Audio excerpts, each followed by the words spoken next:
This map is a visual representation of Kim Jong Un's residences spread across North Korea. But these are just the ones we can sample through credible sources and satellite imagery. It is said that there are way more, but details of those others remain a secret. And it is in his best interest that they remain as such. Apparently in his world, keeping this many numbers of homes allows him to play hide-and-seek with enemies. In fact, satellite capture of some of these areas are restricted, so before he shuts everything off, we better pick the shovel and start digging. We begin at the heart of the capital, the Rangong residence. This is the outline of the property boundary, measured to be over 2,800 acres. If we zoom in, we see that the buildings are constructed in a linear cluster, like carefully lined up dominoes. The reason for this linear arrangement is the existence of these surrounding mountains, which also act as a natural barrier to the main property line, keeping out intruders and maybe even noisy neighbors. As can be seen, the property has two access roads. The one at the top left leads to guest areas and a few secondary houses, probably where the not-so-important visitors get parked, while this other road leads straight into Kim Jong Un's main house, aka the boss suite. But let's rewind just a little. When you enter through the first road, you're not just walking into any compound, you're greeted by not one, not two, but three man-made lakes, complete with islands and bridges. What does Kim do with all these lakes? Feed goldfish? Practice boat escapes? Your guess is as good as ours, but it sure makes for a grand first impression. Next up is a massive banquet room, reportedly used for lavish parties and state dinners, or maybe just big kimchi nights. Climb a little higher, and you'll come across three more recreational buildings, just in case one spa day isn't enough. And just when you think that's it, boom, an athletic field and a running track appear. Apparently, Kim likes his cardio, or at least likes having the option. Now, if you glance to the right, you'll spot a horse racing track because Kim Jong Un is reported to have a hobby for horse racing. And then we reach the real property. Access is through this gate, manned by heavily armed guards. These guards have an order to shoot first, questions later. Inside the house, it's pure power living. A massive mansion, paved courtyards, green lawns, a shiny outdoor pool, and even gazebo areas to sip tea and meditate over the next size of his nuke. This palace is also reported to have underground bunkers that has walls built up with a thick layer of lead which can withstand a nuclear bombing. It also has escape tunnels which the leader can use should there be need for emergency evacuation. The property is strategically placed next to top-tier North Korean government hubs like the Supreme People's Assembly and the Korean News Agency. So basically, Kim can run the country in his pajamas, everything's within shouting distance. Anyway, we then fly next to Kim Jong Un's villa retreat in the coastal city of Wonsan. Wonsan is a city of economic significance to North Korea because it acts as a commercial port where ships carrying trade goods from China, Russia, and Japan dock at. It is also a tourist attraction because of the beehive of economic activities.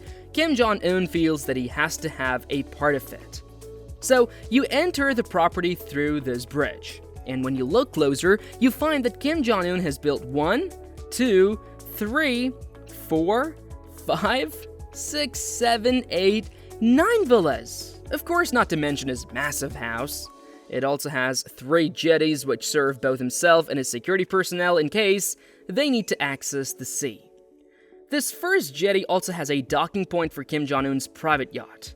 This line here represents a unit of sequentially placed security barricades with explicit instructions to protect the property. And this is probably a military boat surveying the area for potential intruders.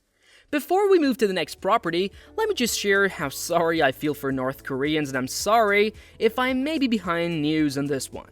I mean, look, I just found that Kim Jong Un is only 41 years of age.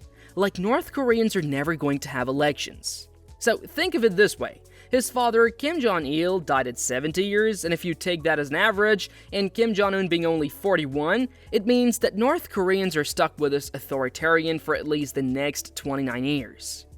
That will be like 2054 minimum.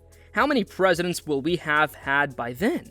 29 more years of not being able to think on your feet, not escaping from economic oppression, and abiding by some weird laws like cutting your hair according to government-approved hairstyles. Apparently, North Korea has 28 official hairstyles approved by the government, and keeping any other is considered rebellious. Anyway, we fly next to his residence at the border with China. Now, Kim has several properties along the border with China, including Pakistan residence, Changsong residence, and the Sinuiju residence. These residences and their proximity to China is strategic politically. Kim and Xi Jinping are said to be on good terms, and I guess we can all figure out why. Oh, and by the way, click on the link in the video for a video where Xi Jinping lives. In all of Kim's residences, I think you can notice a certain repetitive pattern. One, they're all located with mountainous hills, as can be seen here, here, and here. Then access is through thin, narrow roads. This is to ensure that all access by land is restricted. They also have horse racing tracks to accommodate the leader's childhood hobby, and most of them are connected through train stations. Apparently, Kim Jong Un fancies traveling by train than helicopters. And you can understand him because as someone who knows whatever can fly in air, he pretty much wouldn't take a chance. Most of the remaining residences like the Pakistan residence are kept a secret and only blurred satellite images are available. Another residence that is fairly visible is the Kangdong residence, which bears similar characteristics we've described. For instance, look at this think bridge crossing which acts as the main access to the property. Then, a horse racing track in connection through a train station. In terms of security, well, in North Korea, it is pointless to talk about security of the leader. I mean, where do I start? The entire military holds total reverence to the leader, and no one can dare think of anything alternative to him. Citizens are beaten down to obedience because the government literally determines what air they breathe, how they think, what they can and cannot do. We just talked about how the government has apparently laid out 28 official ways the citizens can cut their hair. So, Kim Jong Un doesn't really stress much about his security. And if you by somehow attempt to even think otherwise, punishment is by death. Click on the link in the video description for a video on how Kim ordered the execution of his uncle, who he feared could be more powerful. While Kim Jong Un enjoys a life of extreme luxury, residing in massive compounds with private lakes, underground bunkers, imported wine, and even a personal movie theater, ordinary North Koreans continue to suffer under crushing poverty and brutal state control. The average citizen struggles with food shortages, limited electricity, and a stagnant economy, while Kim reportedly owns more than a dozen lavish residences across the country.